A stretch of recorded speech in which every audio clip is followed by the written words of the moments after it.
اسی طرح پر السلام کے ایک عظیم صحابی عبداللہ بن عباس رضی اللہ عنہ چھوٹے سے صحابی تھے، 12 سال کے تھے تو اللہ کے نبی کا انتقال ہو گیا، 3 سال مشکل سے اللہ کے نبی کی صحبت ملی، لیکن اتنے عظیم صحابی حبر الامہ کا لقب ملا۔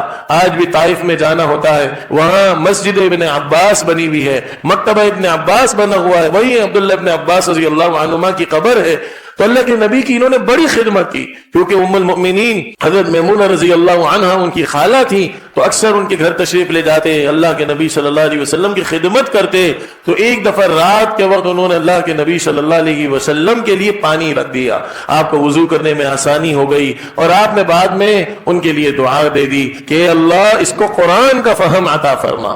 دیکھیں دعائیں دینے کا طریقہ بھی اللہ کے نبی نے سکھلایا۔ اللہ کے نبی کی اس دعا کی برکت سے عبداللہ ابن عباس کا سینہ اللہ نے تفسیر قرآن میں کھول دیا، اور پھر ایسی زبردست قرآن کی وہ تفسیر بیان کرتے، اور ایسی زبردست ان کا ظرف کھل گیا اور رائے دیتے کہ حضرت عمر رضی اللہ عنہ اپنے زمانے میں ان کو اپنے برابر میں بٹھاتے تھے۔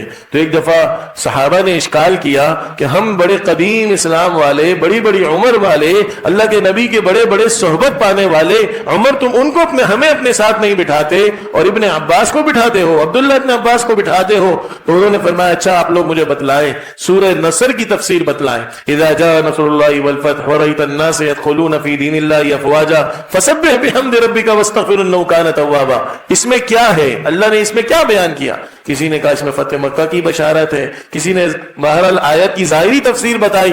عبداللہ ابن عباس سے جب پوچھا تو فرمایا اس میں اللہ نے اپنے محبوب کو یہ خبر دے دی کہ تمہارے دنیا سے جانے کا وقت آ گیا ہے، اس لیے کہ اس میں حکم ہے فسبح بحمد ربک واستغفر، اس تسبیح کیجئے، استغفار کیجئے، اور ہر نبی کو اس کی زندگی کے آخر میں تسبیح اور استغفار کا حکم ہوتا ہے۔ حضرت عمر رضی اللہ عنہ عبداللہ ابن عباس کی اس رائے پر فرمایا یہی اس سے مراد ہے، اور یہی وہ بات ہے جس کی وجہ سے میں عبداللہ کو اپنے ساتھ بٹھاتا ہوں۔ تو ایک دفعہ اللہ کے نبی صلی اللہ علیہ وسلم اپنے گھر میں تھے، حضرت میمونہ کے گھر میں، تو دودھ کا پیالہ آیا، دائیں طرف حضرت عبداللہ ابن عباس بیٹھے ہوئے تھے، بائیں طرف حضرت خالد بن ولید رضی اللہ عنہ بیٹھے ہوئے تھے۔